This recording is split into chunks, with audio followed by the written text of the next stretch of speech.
여러분, 이 돌아오는 수요일이 성탄절입니다. 그렇죠? 돌아오는 수요일이 성탄절인데요. 여러분, 성탄절은 우리 기독교 교회에 있어서 너무나 중요한 절기이죠. 여러분, 기독교의 본질이 되시는 예수님께서 태어나신 날이 바로 성탄절인데요. 그걸 기념하는 날인 것이죠. 여러분, 우리 교회들에 있어서 이제 예수님이다 하면은 정말 본질입니다. 핵심을 이야기하죠.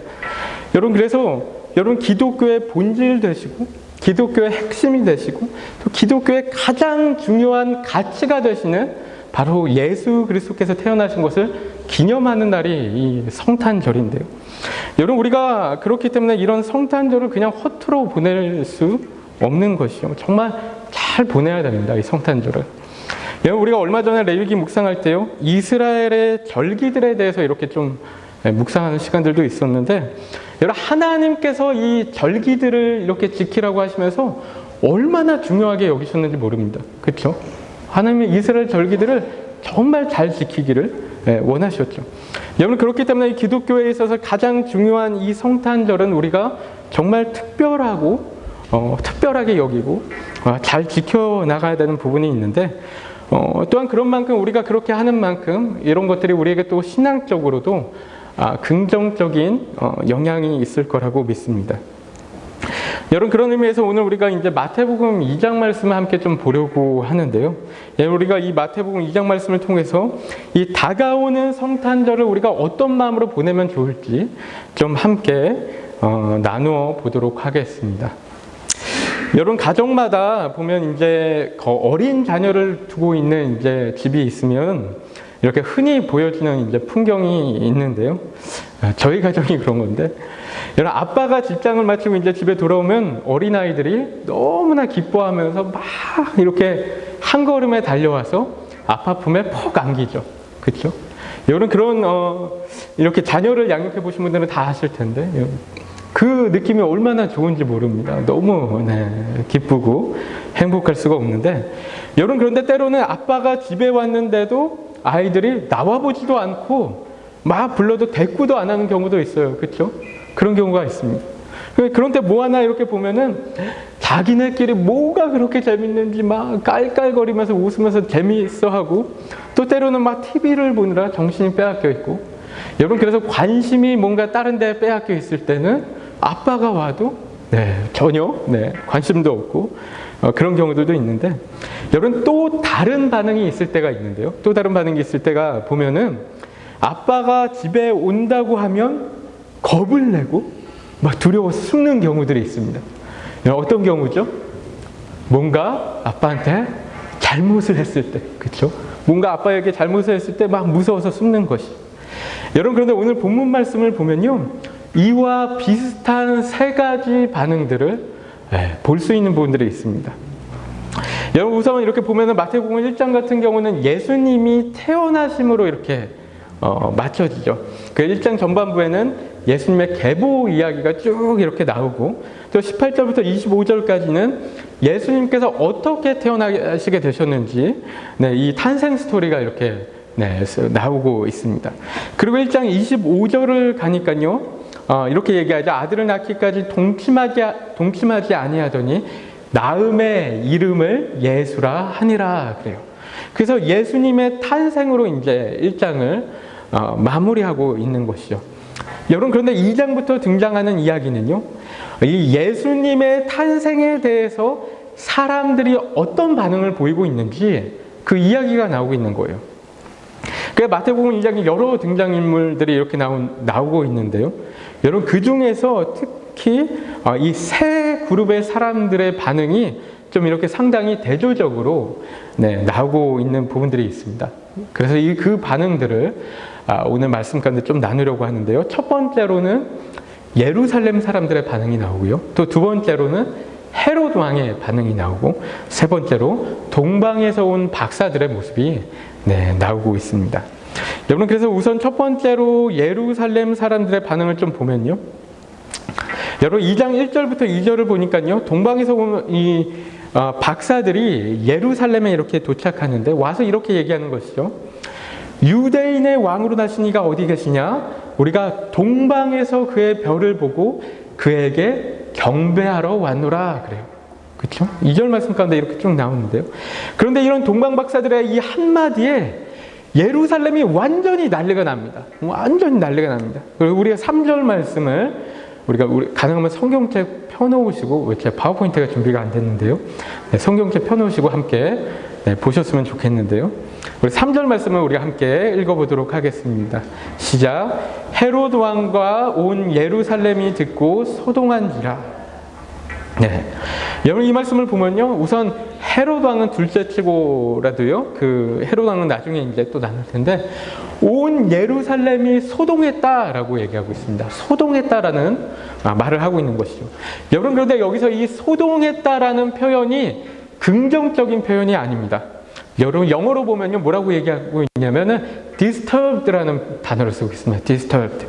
그리고 헬라어로 보면은 타라소라는 단어를 쓴다고 하는데요. 이 단어의 뜻이 이런 뜻이라고 그래요. 마음이 뒤흔들리다. 그리고 술렁거리다. 불안해하다. 이런 뜻이라고 합니다. 이런 의미로 쓰여지고 있는 말인데 여러분 이런 의미로 쓰여지고 있는 말이 쓰였다면 여러분 생각해 보면 이상한 면들이 있지 않습니까? 여러분 그 보면니까 예루살렘이 소동했다라고 그래요. 온 예루살렘에 있던 사람들이 다 소동하고 술렁거리고 불안해했다라는 것이죠. 여러분 예루살렘 사람들은요 하나님을 믿는 사람들이었습니다. 그렇죠? 유대인들이었어요. 여러분 그들은 당연히 메시아를 기다리고 있었어요. 구원자를 기다리고 있던 그런 사람들이었는데 그런데 메시아가 태어났다는 말에 불안해하고 있다는 거예요. 유대인의 왕이 태어났다는 말에 소동하고 술렁거리고 있는 것이죠. 여러분 왜 이럴까요? 예루살렘 사람들 왜 이랬을까? 혹시 이런 게 아니었을까 생각도 들었는데요. 유대인의 왕이 태어났다고 하면 여러분 지금 그들의 이 예루살렘의 분봉왕이었던 헤롯 왕의 심기를 건드릴 수 있는 부분들이 있으니까 혹시 헤롯 왕의 심기를 건드리면 이 도시 안에 혹시라도 심각한 문제들이 일어나지 않을까 이런 생각에 좀 이렇게 걱정돼서 그럴 수 있었던 것은 아닐까 그런 생각도 드는데 근데 설상 그렇다 하더라도 여러분 유대인들에게 있어서 메시아가 태어난다는 말은 정말 너무 좋은 소식이 아니었습니까? 정말 너무나 좋은 소식이었고 기쁜 소식이었고 여러분 복음이 아니었나 싶은데 여러분 그런데 이렇게 반응하는 것은 생각해보면 뭔가 문제가 있다라는 것이죠. 그렇죠? 여러분 우리가 가만히 상황을 생각해보면 혹시 이들 마음 가운데 이런 생각들이 있던 것은 아니었을까요?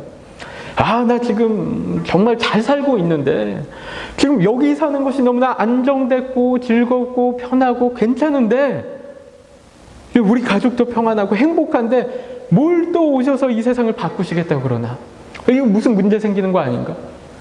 여러분 이런 생각이 있던 것은 아닐까 싶고요. 또 한편으로는 이럴 수도 있겠죠. 요즘 먹고 살기 너무나 바쁘고 힘든데 정신없는데 일하느라 정신없고 공부하느라 바쁘고 또 놀러 다니느라 바쁘고 또 연말이라 바쁘고 그런데 이거 무슨 피곤하게 무슨 일 생기는 거 아니야? 무슨 문제 생기는 거 아니야? 이런 생각들을 들 수 있죠. 여러분 우리도 그렇지 않습니까? 때로는 막 일하느라 바쁘고 직장 생활하느라 바쁘고 막 이러면은 뭔가 새로운 일이 이렇게 생겨나고 누군가 찾아온다고 하고 그러면은 귀찮고 불편하고 할 때가 있는 것이죠. 그렇죠?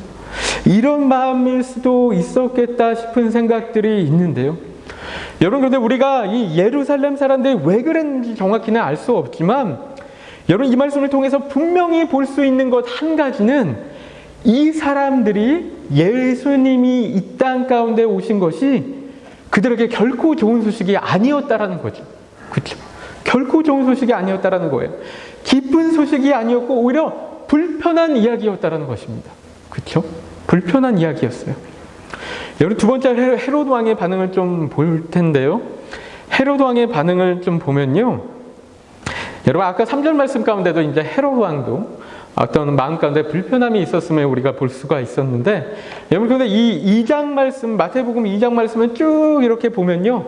헤롯 왕의 마음은 그냥 불편한 정도가 아니라 실은 상당히 두려워하고 있었음을 우리가 볼 수 있습니다.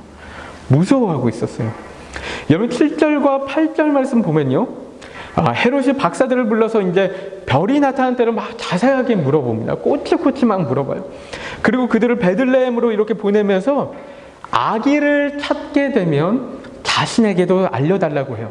그러면 자기도 이렇게 가서 그 아기에게 경배하겠다, 이런 이야기를 하고 있습니다. 이 말씀이 이제 8절 말씀 가운데 나오고 있는데요. 여러분, 그런데 이 헤롯의 이야기가 진실이었습니까? 진심이었습니까? 아니었죠. 여러분, 우리가 잘 알고 있지만 아니었습니다. 새빨간 거짓말이었습니다. 13절을 보면 뭐라고 이야기하고 있냐면요. 우리가 13절 전반부 말씀을 우리가 함께 읽어보도록 하겠습니다. 시작. 그들이 떠난 후에 주의 사자가 요셉에게 현몽하여 이르되 헤롯이 아기를 찾아 죽이려 하니. 거기까지만. 죄송합니다. 죽이려 하니 그래요. 여러 헤롯은요, 유대인의 왕으로 태어난 아기를 죽이기 원했다는 거예요. 그렇죠? 죽이기 원했어요. 여러분, 우리가 이 내용을 잘 알고 있는 내용이잖아요. 그렇죠? 어렸을 때부터 너무나 익히 잘 들어온 이야기라서 별 감흥이 없을 수 있는데, 여러분, 실은 이 마태복음의 독자가 여러분 유대인들이었잖아요. 그렇죠? 근데 이 유대인들이 이 말씀을 처음으로 쭉 읽어 내려갈 때는요, 여러분, 이 이야기가 꽤 반전이 있는 그런 이야기였습니다. 그러니까 헤롯 왕이 처음에는 뭐 마음에 불편한 모습도 이렇게 보이긴 했지만, 나중에 가니까 동방박사들을 만났을 때 막 좋아하면서, 야, 너네 그거 아기 만나면 나한테 얘기해줘라. 나도 가서 꼭 그 아기를 경배하겠다, 막 이렇게 얘기하는 거죠. 여러분, 이런 모습을 우리가 사극 드라마 같은 것 좀 이렇게 볼 때 간혹 이런 모습이 나올 때가 있지 않은가 싶은데, 막 그러면서 이 왕이 정말 경배하려고 하나? 이 사람의 정체가 뭘까? 막 이렇게 생각하는데, 그래서 13절 말씀을 가니까 헤롯이 아기를 찾아 죽이려고 하고 있는 거예요. 그렇죠? 그럼 우리 어떻게 합니까? 이런 모습을 이렇게 보면 딱 무릎을 치면서, 내가 그러면 그렇지, 제가 나쁜 놈일 줄 알았다니까, 막 이렇게 얘기할 때 있지 않습니까? 그러니까 헤롯이 지금 그런 모습인 거죠. 아기 예수를 죽이기 원했어요.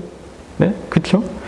여러분, 그런데 이런 어떤 헤롯의 모습에서 우리가 특이점을 찾아볼 수 있는 것들이 있는데, 이 예루살렘 사람들뿐만 아니고 이 헤롯에게도 이런 어떤 특이한 점이 이렇게 이 가운데서 발견되는 부분이 있었는데요. 우리가 16절 말씀을 우리가 함께 읽어보도록 하겠습니다. 우리 함께 읽겠습니다. 시작. 이에 헤롯이 박사들에게 속은 줄 알고 심히 노하여 사람을 보내어 베들레헴과 그 모든 지경 안에 있는 사내 아이를 박사들에게 자세히 알아본 그때를 기준하여 그 아래로 다 죽이니. 여러분, 이 가운데서 우리가 특이한 점을 좀 느낄 수 있는 부분이 혹시 있으시지 않습니까? 여러분, 헤롯 왕이요, 자기가 속은 줄 알고 나서 정말 화가 났다고 그래요. 정말 많이 화가 났고, 그리고 지금 그 베들레헴과 그 주변에 2살 이하가 되는 아기들을 싹 다 죽이라고 합니다. 여러분, 너무 잔인한 어떤 행동이잖아요. 여러분, 그래서 헤롯이요, 지금 유대인의 왕으로 태어난 아기일 가능성이 정말 조금이라도 있는 아기들은 싹 다 죽이는 거예요. 여러분, 헤롯이 왜 이렇게 화가 났습니까? 왜 이렇게 화가 나고 또 왜 이렇게 극단적으로 반응을 하고 있죠? 왜 이렇게까지 해야 됐죠? 정말 어디서 왔는지도 모르는 그런 박사들이 그냥 한 말인데, 게다가요, 자기는 왕이고요. 자기 왕이라는 엄청난 권력을 가지고 있고 고작 갓난아기 하나 태어난 것인데, 여러분, 상당히 민감하게 반응하고 있는 여러분 그런 헤롯 왕의 모습을 우리가 볼 수 있는 것이죠. 헤롯 왕이 왜 이랬을까요? 왜 이렇게까지 민감하게 반응했을까요? 왜 그랬을까요? 여러분, 헤롯 왕은 지금 두려운 거예요. 그렇죠? 무서운 거예요. 여러분, 자신의 왕자를 빼앗길까 봐 두려움 가운데 있었다는 거예요. 여러분, 역사적으로도 보면은 이때 이 헤롯 왕이요, 이런 점들이 되게 많았습니다. 되게 잔인하게 굴고, 제가 정확히는 모든 게 기억은 안 나는데 되게 민감하게 굴고 이런 부분들이 있었는데 항상 두려움 가운데 있었던 거예요. 실은 그 지역의 왕이 자기 자신인데 혹시라도 누가 내 자리를 넘볼까 봐 정말 작은 가능성도 제거하려고 하고 있었던 것이죠. 내가 이 땅의 통치자가 되어서 내 마음대로 내 뜻대로 내 힘을 휘두르면서 내 정욕대로 살아가려고 하는데 감히 내 왕의 자리를 누가 넘본다는 거야. 누가 빼앗겠다고 하는 거야. 안 된다는 것이죠. 안 돼. 그러면서 두려움에 떨면서 그런 마음이니까 이걸 지키려고 민감하게 그렇게 반응하고 있었던 것이죠. 여러분, 게다가 이런 시대 가운데 왕의 자리를 빼앗긴다는 것은 누군가 이제 뭐 구테타를 일으킨다든가 이래서 왕의 자리를 빼앗긴다는 것은 그 왕은 곧 죽음을 의미하는 거잖아요. 그러니까 이렇게 이토록 극단적으로 잔인한 짓을 벌이고 있다라는 것이죠. 그렇죠? 여러분, 우리가 마지막으로 이제 동방에서 온 박사들의 반응을 한번 상반된 모습들을 보려고 하는데, 여러분, 동방에서 온 박사들이 이 가운데 등장하는데요. 여러분, 동방에서 온 박사들이 여러분 어디서 왔다고 하죠? 이런 멍청한 질문을 제가 드리고 있는데, 동방에서 온 박사들이 동방에서 왔다고 하죠. 동쪽에서 왔다고 해요. 여러분, 그런데 이런 의문이 우리가 들 때가 있습니다. 과연 동방이 어디일까? 여러분, 동쪽은 어디일까? 이런 생각들이 들 때가 있는데요. 여러분, 동방을 이렇게 얘기하기도 합니다. 어떤 학자들은 뭐 페르시아다, 바벨론이다, 뭐 소아시아다, 인도다, 그리스다, 뭐 여러 가지 뭐 주장들이 막 있는데요. 근데 어떤 사람들은 이 동방이 한국이다라고 주장하는 분들도 있다는 것 같아요. 뭐 우리가 동방 예의지국 뭐 이런 얘기들이 있어서 그런지 이런 좀 황당한 얘기들도 하는 부분들이 있는데, 여러분, 그런데 이 동방이 어디인가 하면요, 여러분, 너무나 분명한 것은 동방은 성경에서 얘기하기를, 성경에서 뭐라고 얘기합니까? 성경에서 뭐라고 얘기하죠? 알 수 없는 거예요. 동방이 어디라고 얘기하고 있지 않은 거예요. 그렇죠? 여러분, 성경은 그저 동쪽에서 왔다라고 얘기해요. 어디라고 정확히 이야기하지 않아요. 왜요? 왜 얘기하지 않습니까? 왜 얘기하지 않을까요?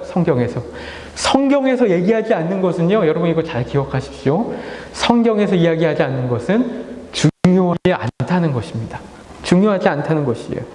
여러분, 이들이 정확히 어디서 왔는지는 상관이 없다라는 거예요. 여러분, 어디서 왔느냐가 중요한 것이 아니고 이들은 그냥 이스라엘과 아무런 상관이 없는 아주 먼 곳에서 왔다고 얘기하고 있는 거예요. 그걸 동방이라고 표현하고 있는 것이죠. 여러분, 그래서 이 박사들을요, 동방에서 왔다고 하는 것은 이들이 이스라엘 사람들과는 정말 아무런 상관이 없다는 거예요. 아무런 상관이 없는 사람들이라고 이야기하고 있는 것이죠. 그래서 이 사람들이요, 뭐 여호와 하나님이나 아브라함이나 모세나 십계명이나 야곱이나 이스라엘이나 이런 유대 민족들과 전혀 상관이 없는 사람인 것을 이야기하고 있는 것인데요.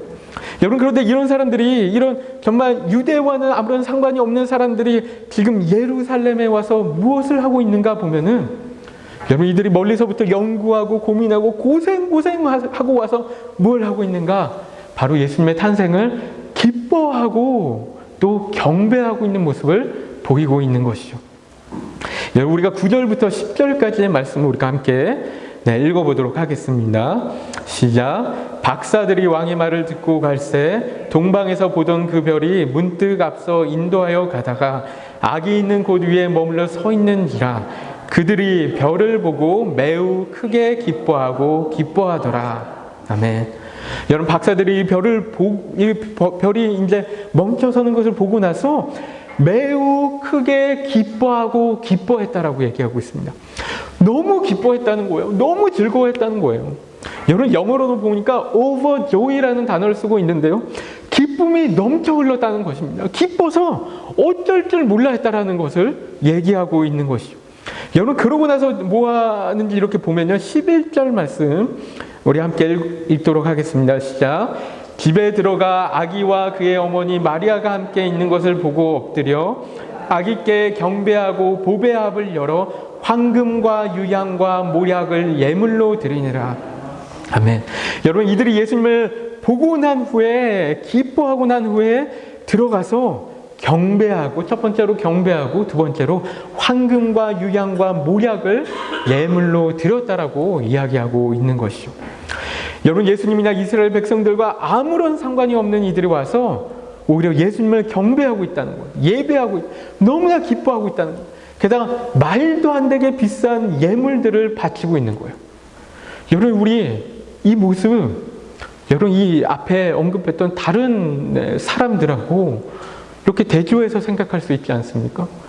예루살렘 사람들은 정말 그냥 불편해하고 술렁거리고 그런 어떤 마음가짐들이었고, 또한 유대인들의 왕이었던, 당시 왕이었던 이 헤롯 왕 같은 경우는 너무나 불안해하고 그를 죽이려고까지 했는데, 정말 유대와 아무런 상관이 없는 이들이 와갖고 너무나 기뻐하고 예배드리고 예물을 드리고 하고 있는 것이죠. 여러분, 그런데 그 동방 박사들이 그 이후에 여러분 또 어떤 일을 하는지 보면요, 정말 깜짝 놀랄 일을 합니다. 그 이후에 여러분 혹시 아십니까? 여러분 11절에서 경배하고 예물을 드렸는데요, 11절을 보니까 동방 박사가 어떤 일을 했냐면요, 어떤 일을 했죠? 깜짝 놀란, 죄송합니다. 깜짝 놀란 일을 했는데 그냥 고국으로 돌아간 거예요. 여러분, 이게 무슨 의미냐면요, 동방 박사들이 온 목적이 예수님을 경배하는 데만 있었다는 거예요. 다른 데 목적이 전혀 없었다라는 거예요. 여러분, 우리가 생각해 보면은 이렇게 멀은 거리까지 고생해서 왔는데, 그래서 예수님을 발견했는데, 그렇다면 뭔가 예수님에 대해서 좀 연구를 한다든가, 뭔가 얻어간다든가, 아니면 그 제자들처럼 예수님을 중심으로 뭔가 새로운 나라를 시작한다든가, 뭔가 예수님을 이용해서 뭔가 얻어내는 것들이 있어야 되지 않을까 싶은데, 이들은 그냥 자기네 나라로 그냥 돌아가고 있는 거예요. 무슨 얘기예요? 다른 데 목적이 있는 게 아니에요. 이들 그냥 그들을, 예수님을 예배하는 데만 목적이 있었다라는 것이죠. 그렇죠? 여러분, 마태복음은요, 유대인들을 대상으로 쓴 복음서인데요, 마태가 유대인들에게 예수가 곧 그리스도다, 예수가 곧 그리스도야, 이 메시지를 정말 강하게 전하려고 한 메시지예요. 그래서 실은 마태복음을 이렇게 유대인의 어떤 그 시각으로 쭉 이렇게 보면요, 정말 유대인들에게 강력하게 증거하고 있는 이야기들이 많이 있습니다. 실은 이 마태복음 1장부터가 이제 그런 이야기인데요. 1장부터 뭐 다 그런 이야기인데요. 여러분, 그런데 지금 2장에 와서 마태가 유대인들에게 어떤 이야기를 하는 거냐면요, 유대인들에게 그렇게 얘기하는 거예요. 우리의 메시아 되시고 구원자 되시는 예수님이 태어나셨는데 너희는 어떻게 반응하고 있냐는 거예요. 너희 어떻게 반응하고 있냐? 너희 어떻게 반응했었냐? 우리 어떻게 반응해야 되냐? 이 질문을 던지고 있는 거라는 거예요. 그래서 예수가 곧 그리스도이신데 어떻게 반응하고 있냐? 이 질문을 유대인들에게 던지는 것이고요. 여러분, 그리고 오늘 이 자리에서 우리에게 던지고 있는 것입니다. 여러분, 우리 성탄절을 앞두고 있는 지금 이 시점에서 여러분은 예수님이 곧 그리스도이신데 여러분 어떻게 반응하고 계십니까? 여러분, 유대 사람들은 불편해했고 불안해했고요, 유대인들의 왕이었던 헤롯은 심각하게 두려워하고 그렇게 잔인한 일을 저질렀고, 그런데 오직 유대인들과 아무런 상관이 없는 저 박사들만이 예수님을 경배했다라는 것, 그들만이 예수님께 합당한 대우를 해줬다는 것인데 너희는 어떻게 하겠냐? 우리는 어떻게 하겠냐? 그 얘기하고 있는 거죠. 우리 어떻게 해야 됩니까? 여러분, 돌아오는 수요일이 성탄절이에요. 여러분, 이 성탄절 우리 어떤 마음으로 준비하고 있습니까? 여러분, 혹시 예루살렘 사람들처럼 불편해하고 먹고 살기도 바쁜데 무슨 성탄절이야, 연휴라서 놀러 가야 되는데 무슨 성탄절이야, 무슨 예배야, 혹시 이러고 있지는 않습니까? 아니면 혹시 헤롯 왕처럼 우리 자신이 계속해서 왕으로 살아가기 위해서, 우리가 왕이 되어서 우리 마음대로 뜻대로 우리 욕심대로 살아가기 위해서 보면 이 성탄절의 의미를 죽이고 또 없애는데 일조하고 있는 모습들은 혹시 있지는 않은가, 우리 가운데? 여러분, 실은 세상이 그렇거든요. 그렇죠? 여러분, 세상은 마치 헤롯 왕처럼 이 성탄절을 죽이려고 하고 있어요. 그렇죠? 산타클로스, 루돌프, 선물, 파티, 이런 것들로 해서 세상은 옛날부터 계속해서 성탄절의 의미를 계속해서 죽여왔어요. 그냥 꾸준히 퇴색시켜 왔죠. 이 성탄절의 의미는요, 세상에서는 이미 죽은 지 오래됐죠. 여러분, 그런데 우리 또한 거기에 일조하고 있는 부분들이 있지는 않은가? 우리 자신들 가운데 그런 것이죠. 여러분, 뉴질랜드 같은 경우는 성탄절의 의미뿐만 아니고 이제는 아예 크리스마스라는 그 크리스마스 관련된 행사들을 다 막 축소시키고 있습니다. 그리고 오히려 다른 종교의 축제들은 막 지원하고 있는 어떤 상황이죠. 그래서 크리스마스 관련된 행사들은요, 국가적인 지원 자체를 점점 줄여 나가요. 신문에 다 나왔습니다. 얼마 전에도, 몇 달 전에도 이렇게 나왔는데, 근데 반면에 힌두 종교의 축제인 디왈리 축제라든가, 여러분 우리가 잘 아는 랜턴 페스티벌 같은 경우도 여러분 이게 불교 축제죠. 연등제라고 하죠. 연등제라고 해서 이게 불교 축제입니다. 근데 이런 것들은 계속해서 지원하고 있는 그런 상황인 것이죠.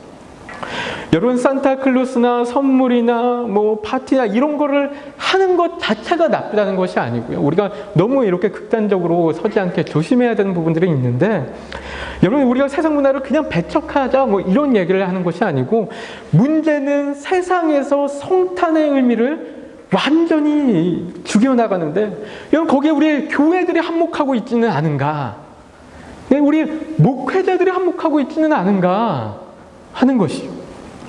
여러분, 뉴질랜드 같은 경우가 너무 많이 그렇죠. 뉴질랜드 같은 경우 어떻습니까? 교회들조차도요, 목회자들조차도 성탄절을 자꾸만 연휴로만 생각해요. 여러분, 이게 연휴이기 앞서서 기독교의 가장 중요한 절기이기 때문에 더 중요한 것인데, 우리에게 더 중요한 것인데, 자꾸만 세상의 분위기 때문에, 그 흐름 때문에, 여러분 키위 교회들은요 어떻게 합니까? 성탄절 연휴에 교회 문을 닫습니다. 성탄절 예배를 안 드려요. 목회자가 이 시간에 휴가를 떠나요. 이게 말이 안 되는 것입니다. 이게 기독교 교회로서 말도 안 되는 일들을 하고 있는 것이죠. 그렇죠? 여러분, 그 사람의 중심에 예수님이 있는 것이 아니고 인간이 있는 거예요. 점점 인간 중심적으로 가고 있는 거예요. 여러분, 이런 것들을 보면서 와, 역시 키위들은 역시 합리적이야, 멋지다. 여러분, 우리가 이런 생각하면 안 됩니다. 이들이 잘못 나아가고 있는 거예요. 이런 것들을 우리가 우러러 보면 안 된다는 거죠. 여러분, 물론 이 시기에 연휴가 끼어 있어서 여러분 우리가 쉴 필요는 있고요. 다들 1년 동안 힘들게 일하고 또 교회 봉사도 열심히 하고 했으니까 또 휴가도 떠나고 재충전도 또 하고 해야 될 부분들이 있지만, 여러분 교회로서 성탄절 예배를 안 드린다라는 것은, 여러분 이것은 우리의 중심에 누가 있는가 다시 한번 확인해 보아야 할 필요성이 있다라는 것이죠. 여러분, 이런 뉴질랜드의 상황 가운데 저는 이 글렌필드 장로교회가 너무나 귀하다고 생각이 듭니다. 여러분, 글렌필드 장로교회는요, 이렇게 보니까 24일 저녁부터요, 우리가 먼저 예배 드리고요, 우리 먼저 예배 드리고 9시 반부터 시작해서 한 12시까지 예배를 드립니다. 장작 몇 시간이에요? 한 3시간, 4시간 막 이렇게 예배를 드리는 거예요. 너무나 귀하지 않아요? 물론 그 안에서 뭐 발표도 하고 그러겠죠. 뭔가 이렇게 찬양도 하고 그럴 텐데, 여러분 그 긴 시간을 정말 예수님을 위해서 드리는 시간을 갖는 것이죠. 여러분, 그것뿐만 아니죠. 25일에는 어떻게 합니까? 25일에는 또 커뮤니티 런치 하면서 지역사회를 섬긴다고. 여러분, 예수님이 이 땅 가운데 오신 것처럼 우리도 이 땅 가운데로 나가야 된다, 이런 마음으로, 낮아지는 마음으로. 여러분, 24일날 예배 드리면 25일날 좀 쉴 수도 있는데 피곤할 텐데, 그렇잖아요? 막 12시, 키위들인데 키위들 이런 거 안 하잖아요. 키위들 막 밤늦게까지 하면 피곤할 텐데, 다음날 쉬고 싶을 텐데, 일찍부터 나와서 11시부터 뭐 1시까지인가, 2시까지인가 이렇게 동네 분들 다 초대해서 이렇게 식사로 섬기고 하고 있다는 것이죠. 이런 이야기들을 들을 때, 글렌필드 장로교회가 참 이런 부분들은 너무 귀한 일들을 하고 있다, 정말 너무 귀하게 하나님을 섬기고 있다라는 생각이 드는 것이죠. 너무나 멋지다라는 생각이 드는데, 여러분, 그래서 우리 교회도 성탄 예배 너무나 중요하게 여기고 드려야 된다는 거예요. 그래서 25일 행사에도요, 우리가 미리미리 이제 준비가 안 된 부분이 있기 때문에 이렇게 개별적으로 하겠지만, 이렇게 각자 정말 하나님께서 마음 주시는 대로 좀 25일 이런 어떤 시간에도 좀 함께 동참했으면 좋겠다라는 것이죠.